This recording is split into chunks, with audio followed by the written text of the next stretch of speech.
Bem, a aula anterior, então, eu discuti com vocês os tipos de resistência intrínseca, adquirida e adaptativa, mas, na verdade, a grande questão é o que significa essa resistência, o que é ser resistente. E aqui eu coloco alguns exemplos. Então, vejam, eu posso ter, por exemplo, uma mutação em uma porina e eu posso tornar a superfície da célula menos permeável à droga. Eu posso ter uma mutação que torna agora o transporte impossível, o que dificulta o transporte da droga. Eu posso ter uma modificação na natureza da superfície celular, por exemplo, por uma mutação do tipo, adquirido uma mutação normal, ou seja, uma resistência intrínseca. A gente vai ver isso em muitos gram-negativos. Já um exemplo bem clássico de mutação adquirida por troca de transferência de DNA é quando uma célula recebe um plasmídio que tem um gene que codifica, por exemplo, uma enzima chamada beta-lactamase ou penicilinase. O que uma beta-lactamase faz? Vai quebrar um anel beta-lactâmico, inativando a penicilina, ou todos os beta-lactâmicos. Eu posso ter uma enzima que acetila uma droga, eu posso ter uma enzima que fosforila uma droga. Geralmente, quando eu tenho resistências envolvendo enzimas que inativam ou modificam a droga, geralmente isso é um tipo de resistência adquirida por transferência de DNA. Eu posso ter, por exemplo, vocês viram que muitas drogas afetam a síntese de proteínas porque elas se ligam aos ribossomos, seja o RNA, seja proteínas. Então, se eu tenho uma mutação que modifica o RNA ribossomal, por exemplo, eu posso ter essa célula agora resistente. Isso é um tipo de mutação intrínseca. Eu posso ter vias metabólicas alternativas. Eu tenho exemplo que é muito interessante, não só para antibióticos, para uma série de antissépticos também, são proteínas que fazem o transporte da droga para fora. A gente chama de bombeamento, a gente chama de bombas de efluxo. A droga entra, o micro-organismo põe para fora. Então, assim, isso sim significa ser resistente. Então, por exemplo, essa é uma imagem que é assustadora. Essa imagem é de um livro de 1995. A gente vai ter uma aula sobre genética de micro-organismos. Por que esse quadro é tão assustador? Esse quadro é muito assustador porque eu tenho aqui, primeiro, as cores é a coloração de gram, então avermelhado o gram negativo, em roxo o gram positivo. Aqui eu tenho as formas, bacilo, coco, aqui um espiralado. E o que acontece? Isso aqui, gente, esse círculo azul é um plasmídio que a gente chama de R de resistência. Plasmídio que contém genes que conferem resistência. Então, por exemplo, existem plasmídios que podem ter 10, 12 genes que vão conferir resistência. Por exemplo, eu posso ter um gene que vai acetilar, eu posso ter um gene de beta-lactamase, eu posso ter um gene que tem uma enzima que vai modificar, vai metilar, por exemplo, a sua droga. Então, aqui, por que esse quadro é assustador? Porque ele está mostrando aonde já foi detectada a transferência de plasmídios de resistência. E a ponta da seta indica o sentido. Então, vejam, eu tenho, por exemplo, Pseudomonas aeruginosa, que é uma grande bactéria oportunista, transferindo genes de resistência para Vibrio cholera, para Proteus, que é uma bactéria comum do intestino, para Rhizobium, que é uma bactéria de solo, está envolvida em processos de metabolismo de nitrogênio em leguminosas. Eu tenho Pseudomonas aeruginosa passando para outras Pseudomonas, para Acinetobacter, tá? Para Aeromonas, para Neisseria. Então, o que me assusta aqui é a promiscuidade genética, é ver a possibilidade de transferência desse DNA entre vários organismos. E vejam, há casos onde eu tenho transferência, já foi vista de Pseudomonas para coli, mas também já foi vista de coli para Pseudomonas. Olhem a quantidade de setas, não significa que foi um único evento que passou uma para um, que foi bidirecional, isso não acontece, a transferência é unidirecional. Então são eventos diferentes. E o que é mais assustador é ver gram-negativos passando para gram-positivos, tá? Então, assim, é uma promiscuidade genética que é agora o que explica por que a gente tem tantos problemas de resistência. Vejam só aqui alguns pequenos exemplos. No caso, por exemplo, como pode acontecer uma resistência à streptomicina? Geralmente é quando a gente tem uma fosforilação, por exemplo, ou uma resistência à penicilina, uma beta-lactamase, e assim sucessivamente. Então, são modificações que acontecem na droga. Então, olhem só, o que é, por exemplo, no caso de beta-lactâmicos, qual é a situação normal? Muitas vezes eu posso ter penicilinas e alguns outros beta-lactâmicos, eles podem entrar por tipo de porinas, e aí o que vai acontecer? Se aqui está o peptídeo glicano, esse peptídeo glicano está sendo sintetizado, a célula está crescendo, eu vou ter proteínas que recebem o nome de PBPs, está aqui a sigla, eu falei na aula passada. Essas proteínas é que vão fazer a ligação dos tetrapeptídeos num peptídeo glicano que está crescendo. Então, as PBPs são as enzimas responsáveis pela ligação das cadeias tetrapeptídicas. Só que o que a penicilina faz?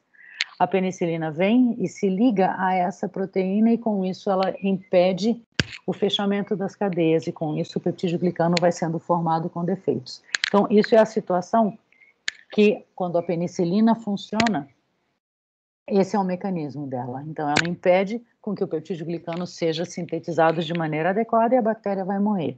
Só que o que acontece? Mecanismos de resistência à penicilina. Eu posso ter PBPs que sofreram mutações e elas continuam funcionando no sentido de ligar as cadeias, mas agora elas não são mais reconhecidas pela penicilina. Isso é um exemplo. Aqui está a beta-lactamase, a enzima chamada beta-lactamase, ou popularmente conhecida como penicilinase. Nós temos o anel beta-lactâmico da penicilina. O que essa enzima faz? Essa enzima simplesmente quebra esse anel. Quebrando esse anel, a penicilina perde a sua atividade, tá? Nós temos aqui outro tipo de resistência. Aqui é no caso, então, da beta-lactamase, mas aqui eu posso ter uma porina alterada. Se eu tenho uma porina alterada, a penicilina não consegue entrar. Então, vejam, são vários mecanismos diferentes que conferem resistência a uma mesma droga. Isso é muito complicado também. O que acontece? Em 2011 começou aquela preocupação, o Dia da Saúde foi o dia de combate à resistência. Dali para frente, as entidades de saúde estão cada vez mais preocupadas, porque, por exemplo, em 2012, a doutora Margaret Chan, que é a diretora da Organização Mundial de Saúde, começou a promover reuniões com vários países, porque cada vez mais se mostrava o aumento de um grupo de bactérias que é perigosíssimo. Por quê? Perigosíssimo porque são bactérias que muitas vezes eram consideradas pouco patogênicas, mas que agora estão associadas a quadros extremamente graves de resistência a múltiplas drogas ou multiresistência. E é um grupo chamado ESCAPE, porque é a sigla dos gêneros. Então, vejam, o gênero Enterobacter era uma bactéria comum, Enterobactéria comum. Staphylococcus a gente já sabia, Klebsiella, que a princípio não era tão perigosa assim, Acinetobacter, Pseudomonas e Enterococcus. Então, é um grupo que cada vez mais está associado à multiresistência. Isso em 2012. Está aqui, vejam, isso são notícias de jornal, de internet, olha só que a resistência aos antibióticos pode levar ao fim da medicina moderna.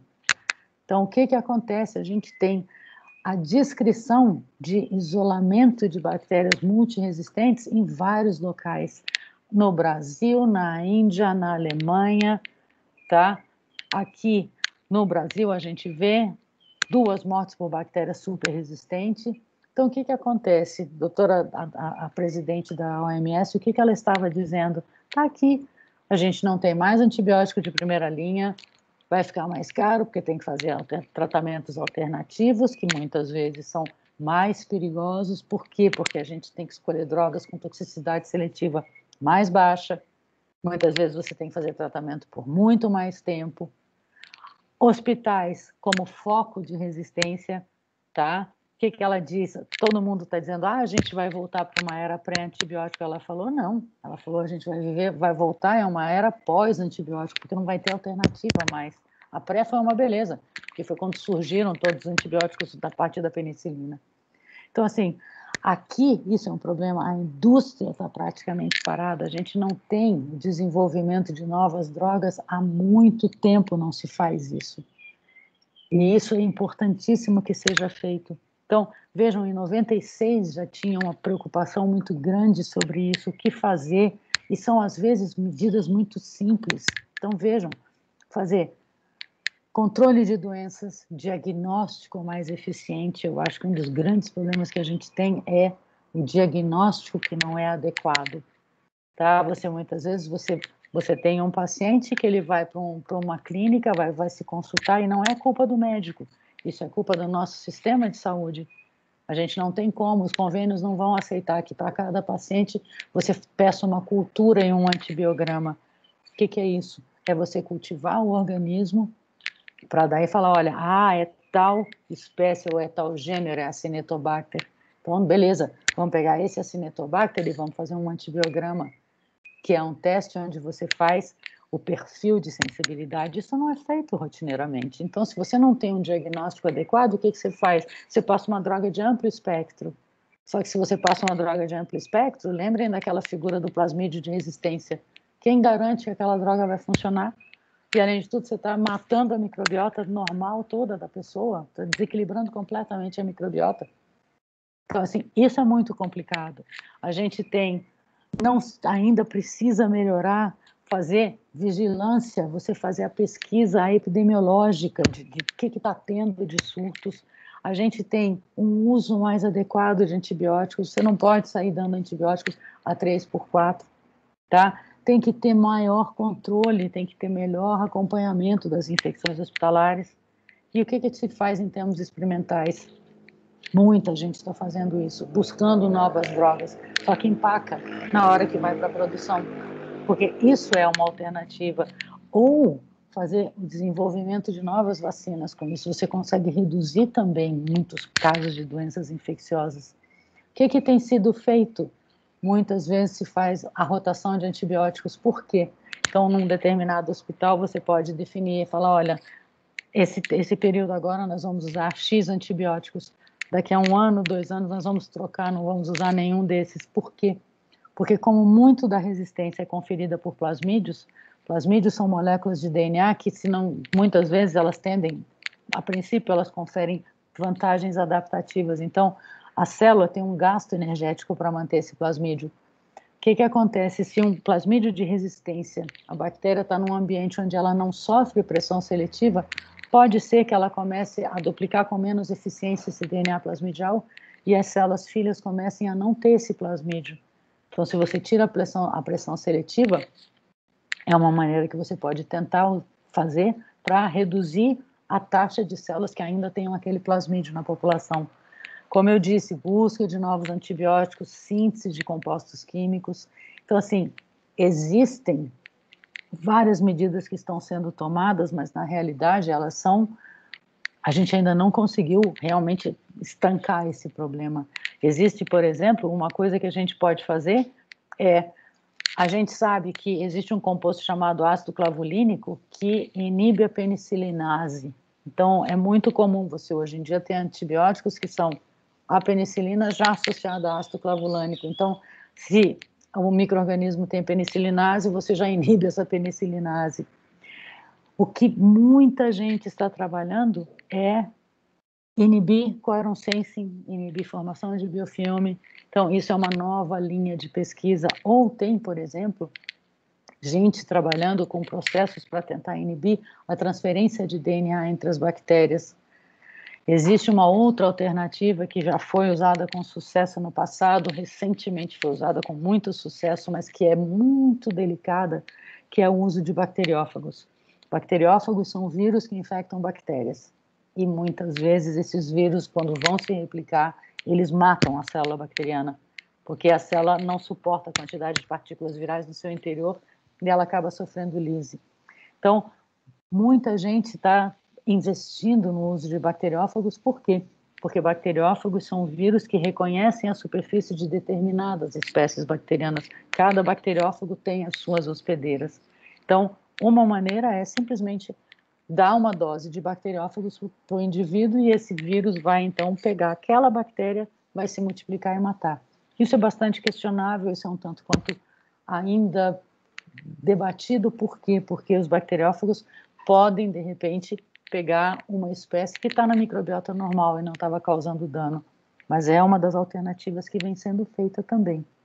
Então, vejam, a gente tem uma série de problemas associados ao uso de antibióticos, e um dos problemas, como eu comentei com vocês, eu vou mostrar rapidamente, é como a gente poderia fazer para ter um diagnóstico um pouco melhor. Seria fazer um antibiograma, uma cultura e um antibiograma. Então, a cultura seria o quê? Você coletar o material do paciente, colocar em meios de cultura para tentar identificar o organismo e, em seguida, fazer um padrão de resistência.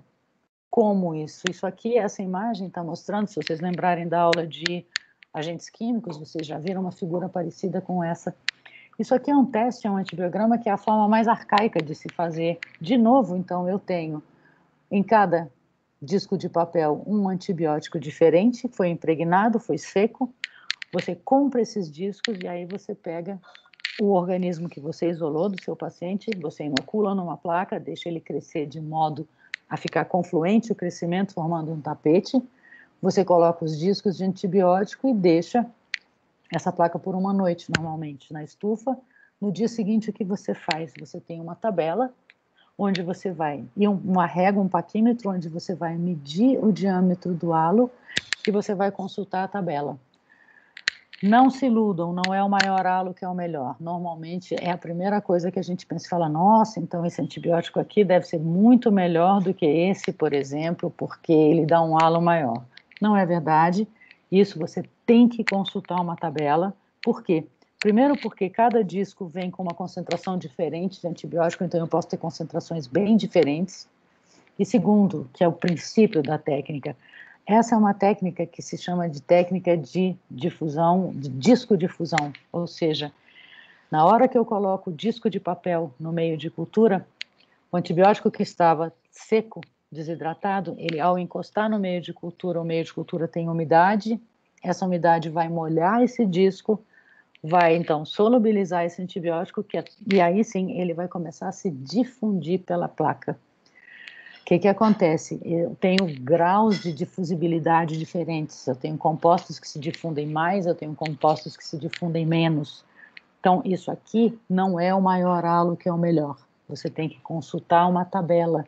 Somente consultando a tabela, que vem junto com, quando você compra esses discos, está lá, tal diâmetro, você vai dizer, olha, esse organismo é resistente. A partir de tal diâmetro, você vai considerá-lo sensível. Essa é uma maneira de fazer, e existe uma outra maneira que é o seguinte, você pode fazer um teste quantitativo. O que você faz? Você pega uma série de tubos com meio de cultura, você isolou o organismo do paciente, você coloca esse micro-organismo, vamos supor o Acinetobacter, em todos os tubos, e você vai fazer o quê? Em cada tubo, você vai colocar uma concentração diferente, crescente, nesse caso aqui, ou decrescente. Então, aqui, por exemplo, ele tá, eu peço desculpas, aqui esse sinal de interrogação era para ser micrograma. Então, aqui, por exemplo, ele está testando a tetraciclina em 8 microgramas por ml, 4, 2, 1, ou seja, você faz uma diluição seriada e você inocula o seu organismo que foi isolado do paciente. Você incuba esses tubos e aí no dia seguinte você vai olhar a turvação. Eu sei que o slide está muito claro, mas acho que dá para ver que está um pouquinho cinza aqui no 0 e no 1. Isso era para indicar uma turvação. O que acontece? Turvação é sinônimo de crescimento microbiano. Então, se eu me basear somente nesse teste, esse teste é bem grosseiro, não é assim que se faz, na verdade se faz uma série mais ampla de diluições, eu não vou passando de 8, 4, 2, 1 e 0, mas assim, nesse exemplo, o que acontece? Eu tive turvação até a concentração de 1 micrograma por ml, e eu não tenho mais a turvação no 2 microgramas por ml. Então, eu posso dizer, neste exemplo, que a concentração mínima inibitória da tetraciclina para a cultura de Acinetobacter que eu isolei do meu paciente é 2 microgramas por ml, ou seja, um MIC, isso é uma sigla do inglês, concentração mínima inibitória é de 2 microgramas. só que não tem um slide mostrando, mas isso é fácil da gente entender. O que está acontecendo com essa população aqui? Porque eu inoculei o Acinetobacter em todos os tubos. Será que aqui as células estão mortas? Será que a droga está sendo bactericida? Ou será que ela está sendo bacteriostática? O que está acontecendo aqui? O que está acontecendo com as bactérias, os Acinetobacter, nesse tubo de 4 e nesse tubo de 8? Como é que a gente faz para determinar a concentração mínima bactericida? Tá? Então, tem a concentração mínima inibitória, tá? E tem a concentração mínima bactericida, é o MIC e o MBC em inglês, concentração mínima inibitória, concentração mínima bactericida. É muito simples. Eu pego uma alíquota agora, depois que eu coloquei antibiótico, depois que ficou uma noite, então quando eu li o resultado, o que eu faço? Eu pego uma alíquota de cada uma dessas concentrações e transfiro ou para tubos novos, sem o antibiótico, ou para um meio sólido, sem o antibiótico. O que vai acontecer? Aonde houver crescimento, vai me indicar, vamos supor que na placa eu passei do tubo 2 uma alíquota para uma placa, do tubo 4 para uma placa e do tubo 8 para uma placa. Supondo que no tubo 2 eu vi no dia seguinte colônias se desenvolvendo. Isso indica o quê?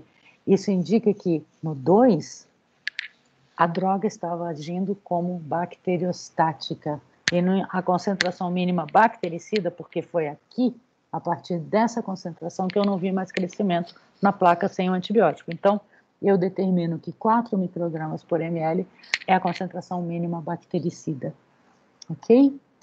Eu espero que tenha ficado claro. Eu vou ainda discutir numa terceira aula aspectos mais modernos e alguns outros dados sobre a resistência aos antimicrobianos, ok? Muito obrigada.